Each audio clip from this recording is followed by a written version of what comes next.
we will discuss about discardable result keyword.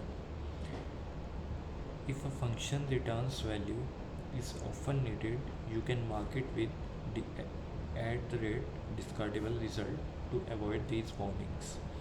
This attribute tells the compiler that it's okay to ignore the result without generating a warning. It is an attribute you can apply to a function or method that returns a value but does not require you to use the result.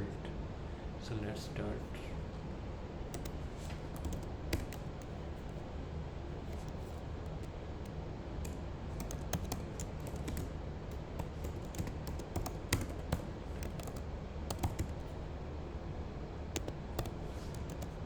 This is the function. If we call this function,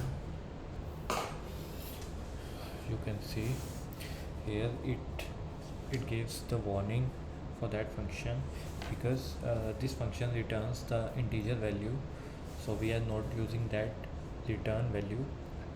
To avoid this warning, you can simply use @discardable result before that function.